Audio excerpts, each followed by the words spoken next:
C'est l'heure de Planète Vendée Globe avec le CIDEV et Vendéo, vos services publics de l'énergie et de l'eau. Planète Vendée Globe avec vous, Alix. Bonjour. On va donc parler avec vous durant ces 3 semaines d'environnement. Tout à fait. Alors pour commencer, et puisqu'aujourd'hui je vais beaucoup parler de ça, on va rejeter quelques bases. D'abord, qu'est-ce qu'un gaz à effet de serre ? Eh bien, c'est un gaz présent dans l'atmosphère et qui permet de retenir une partie de la chaleur émise par le Soleil. Sans ces gaz à effet de serre, il ferait à peu près à la surface de la Terre une température de moins 15 degrés environ. Donc les gaz à effet de serre, c'est un processus naturel qui permet de maintenir la température à une surface compatible avec la vie. Le problème, c'est que la concentration des gaz à effet de serre due aux activités humaines augmente et donc entraîne un réchauffement climatique global. Ensuite, qu'est-ce que l'empreinte carbone ? Eh bien, c'est tout simplement la mesure de ces gaz à effet de serre. On parle de carbone puisque le dioxyde de carbone est le gaz à effet de serre qui entraîne le plus de réchauffement climatique. Voilà, maintenant qu'on a rejeté ces bases, on peut rentrer dans le vif du sujet et parler des engagements environnementaux de cette 10e édition du Vendée Globe.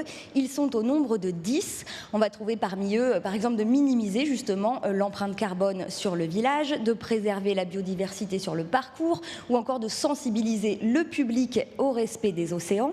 Mais derrière les grands mots, qu'est-ce qu'on a de concret ?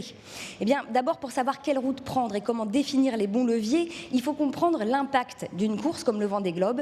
Et pour ça, l'organisation a collaboré cette année avec Carbone Fort pour faire le bilan carbone de cette édition. On écoute à ce sujet Alain Leboeuf, le président du Vendée Globe.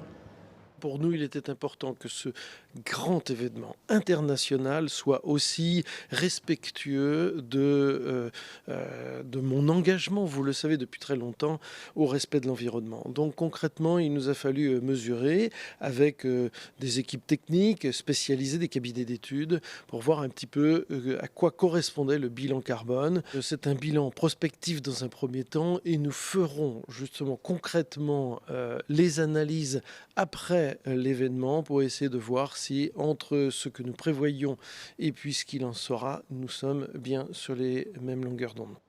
Donc vous l'avez entendu, c'est un bilan carbone prospectif basé sur des hypothèses. Et le Vendée Globe établira un bilan carbone réel à la fin de l'événement.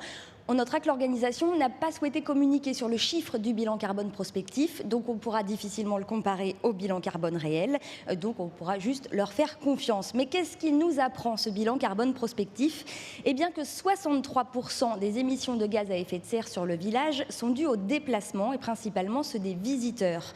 Alors l'organisation a mis en place tout un système de mobilité bas carbone. Je ne vais pas détailler ça ici maintenant puisque j'y reviendrai un petit peu plus tard dans une prochaine chronique qu'il faudra suivre. Ce qu'on apprend ensuite, c'est que 28% des émissions de gaz à effet de serre sont dues à l'hébergement et la restauration. Et là encore, l'organisation a mis en place des clauses environnementales dans ses appels d'offres pour ne s'entourer que de prestataires engagés dans la transition écologique. On écoute Alain Leboeuf. L'engagement environnemental nous oblige en quelque sorte à réfléchir sur tous les postes. Premièrement, nous avons travaillé sur la récolte des déchets. Deuxièmement, pour tous ceux qui seront présents sur le village, eh bien, nous leur imposons aussi une charte, en particulier pour les goodies ou pour l'utilisation de leurs locaux. Nous avons pensé aussi au déplacement, nous pensons à l'ensemble des éléments qui peuvent utiliser du carbone. En résumé, nos équipes se sont vraiment penchées pour que cette 10e édition soit hyper respectueuse de notre environnement et de notre beau département. Voilà, vous l'avez entendu, le Vendée Globe se veut plus respectueux de l'environnement sur cette édition et encore plus sur la prochaine. Alain Leboeuf, le président du Vendée Globe, et Sylvain Waserman, le président directeur général de l'ADEME. L'ADEME, c'est l'agence de lutte contre le réchauffement climatique et la dégradation des ressources.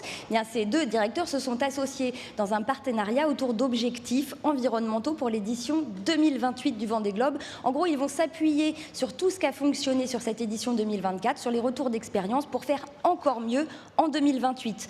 Mais comme on dit en Vendée, c'est à la fin de la foire qu'on compte les bouses. Alors on fera le bilan carbone et le bilan tout court de cette 10e édition du Vendée Globe.